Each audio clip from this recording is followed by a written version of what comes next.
Good day everyone, good day ma'am. We are the group 1. We're here to present our video presentations which entitled Heavy Metal Content of Selected Fish Species Across the 3 different regions in Mindanao. Here's our outline topic for our presentations. We have introductions, objectives, significance of the study, scope and limitations, review of related literatures, and lastly the materials and methods. For the introductions, heavy metals are among the most concerning environmental pollutants due to their persistence, bioaccumulations, and toxicity, posing significant threats to ecosystem and human health according to Paudel et al. 2016. In aquatic environment, fish are particularly susceptible to heavy metal contaminations, serving as both indicators of pollutions and pathways for human exposure through consumptions. The bioaccumulations of heavy metals such as lead, mercury, cadmium, arsenic, and chromium in aquatic organisms is particularly concerned as these metals can concentrate along the food chain, resulting in heightened risk to predator and consumers. Among these metals, mercury is particularly notorious for its neurotoxicity effects. Metal mercury, the organic form of Hg, bioaccumulates in fish tissues and is easily absorbed by humans through dietary intake. Chronic exposure to metal mercury has been linked to neurological and developmental impairments, particularly in fetuses and young children. And similarly, lead is known neurotoxin that affects of fish growth, behavior, learning, and reproduction, even at low levels. Cadmium has been associated with kidney dysfunction and bone demineralization, while arsenic is known for its carcinogenic properties. Chromium, depending on its valency, can cause respiratory and gastrointestinal issues as well as long-term carcinogenic effects. So, here's the objectives. The general objective of this study is to evaluate the concentrations of heavy metals and selected fish species in Mindanao and assess their potential health risks to coastal communities that rely on these species for consumption. Especially, this study aims to determine the heavy metals of some fish species in Mindanao, to evaluate the specific heavy metals in some fish species in Mindanao, to assess the evidence of health risks associated with the consumptions of the selected fish species by coastal communities.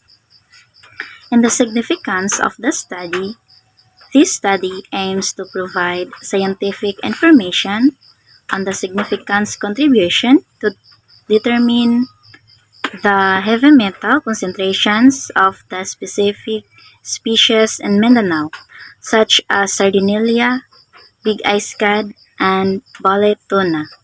Furthermore, this study provides valuable information for the public health policies and lead a safety guideline to the coastal community consumer. We have the significance of the study. So, this study aims to provide scientific information on the significance contribution to determine the heavy metal concentration in the specific species in Mindanao, such as Sardinella, big ice cod, and ballet tuna. Furthermore, this study provides valuable information for the public health policies and to lead a safety guideline to coastal community consumer. So, scope and limitation of the study. So, this study will be conducted on the selected areas in Mindanao, which are the Region 9 in Pagadian, the Region 13 in Surigao del Norte, the Region 12 in General Santos, that serve as the sustainable areas to be conducted. By focusing on the specific locations, the study aims to provide a comprehensive insight into the heavy metal concentration of some fish species and the said selected areas. Moreover, the researcher will be purchased a sample species in 3 selected areas in Mindanao. So kani ang mga area nga amo ang kandakan kaning 3 different areas kaning region Pagadian, Surigao del Norte and General Santos. So these are the materials and methods. So first, site induration. Second, study specimen. Third, sample collection. Fourth, approximate data analysis test. Fifth, statistical analysis. And lastly, the budgetary requirements estimation 1.5 million pesos. So site induration. The study will be conducted at selected sites in Region 9, Pagadian City, Region 12, Surigao del Norte, Region 12, Jensan.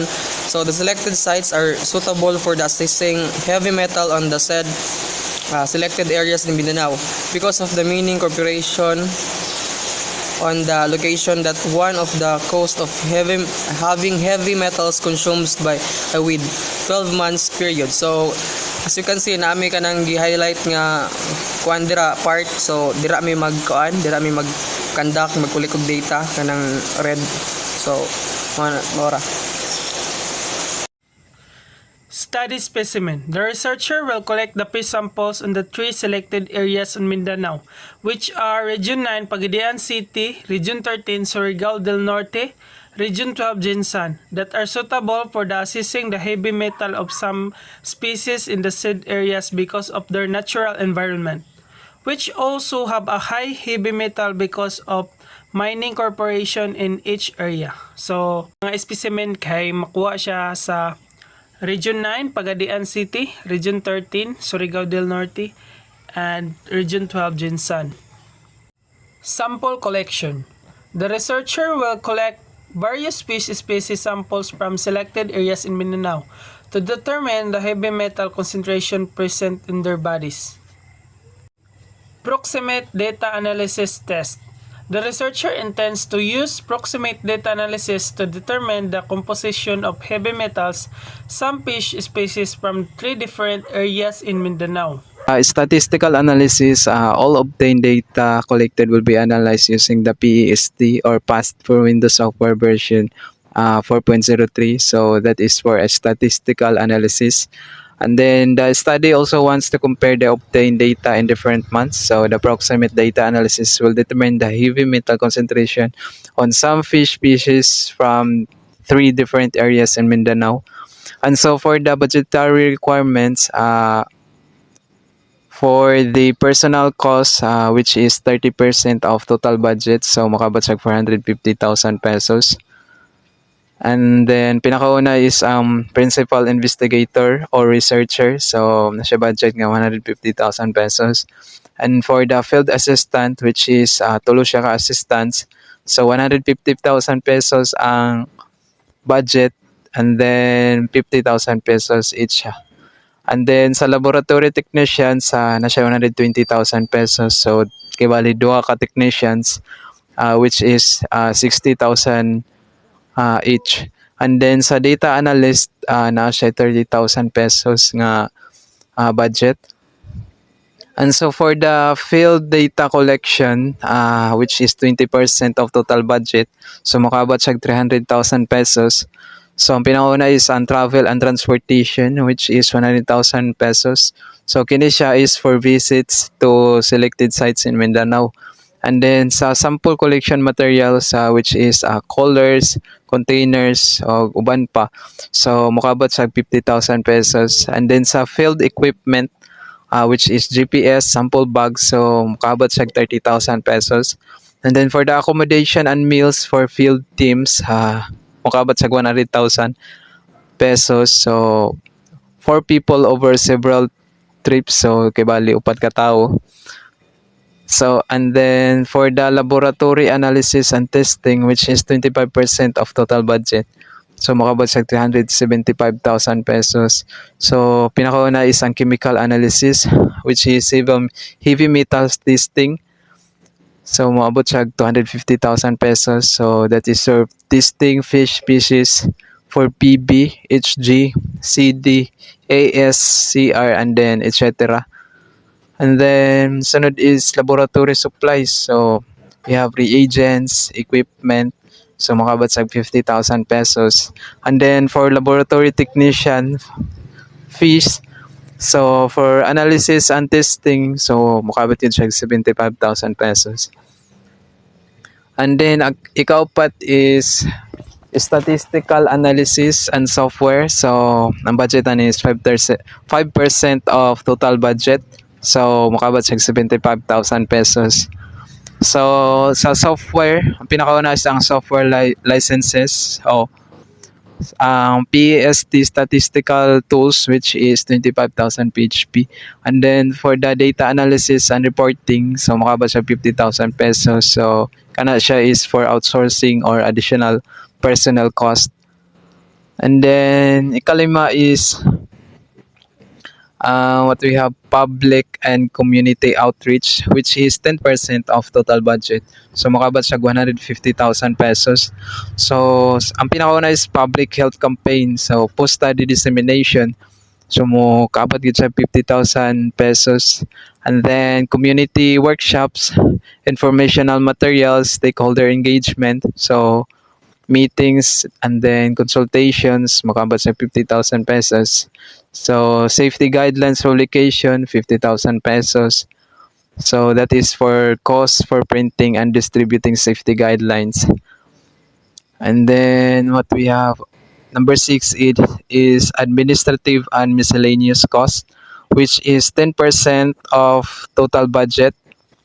So makabot sa 150,000 pesos. So pinakauna is office supplies, printing, stationery, and etc. na makabot sa 20,000 pesos.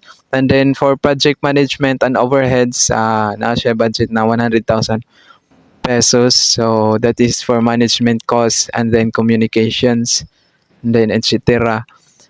Then we have contingency fund na makabot sa 30,000 pesos. So that is for unexpected cost or emergencies.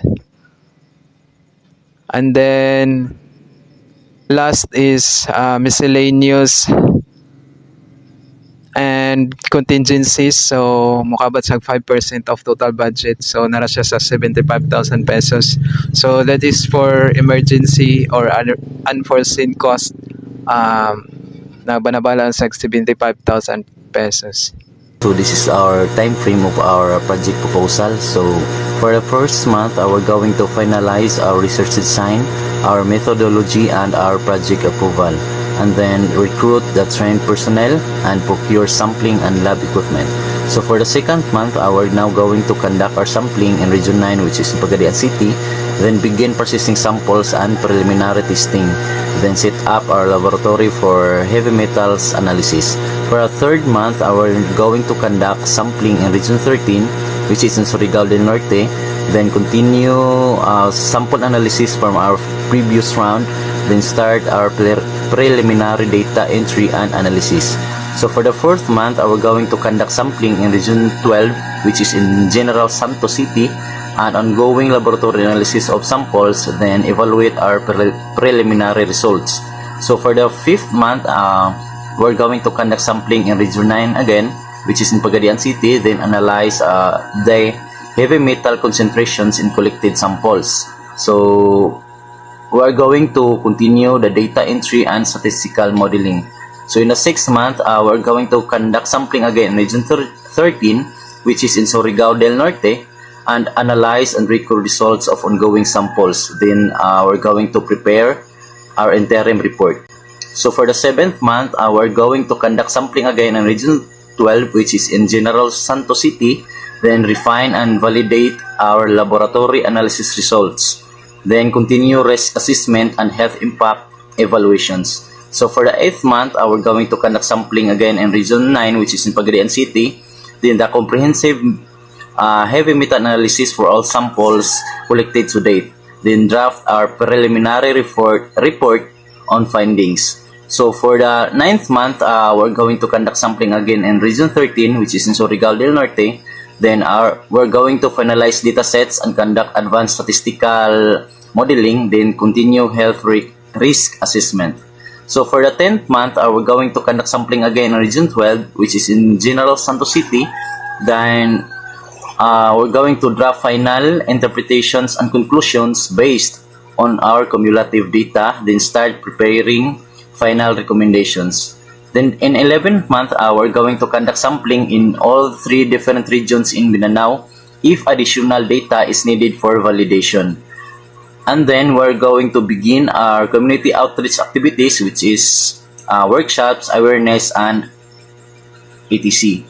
Then in our last month of our project proposal, we're going to finalize report and disseminate findings to stakeholders, then publish our safety guidelines for the coastal community. Then we're going to conduct final community workshops and submit our report. Okay, next. Lastly will be the sampling frequency. Each region will undergo monthly sampling of fish species.